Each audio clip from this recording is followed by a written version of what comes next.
How to change clock style on lock screen on Samsung Galaxy A55 5G. Open the app drawer on your device. Tap the settings app. Now scroll down. Tap on lock screen nowadays.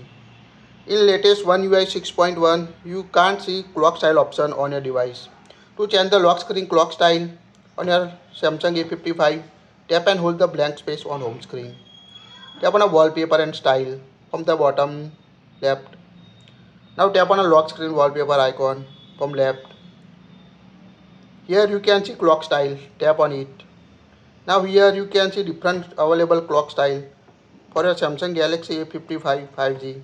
Select the clock style you want to set. Here we select this. Now you can also choose the clock font. Select the font you want to use. Here we select this font. You can also change the font color.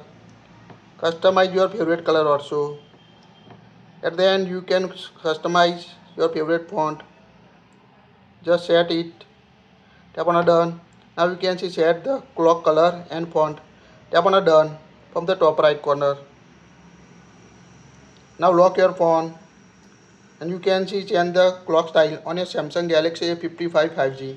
So quite easy to change the lock screen clock style. That's it.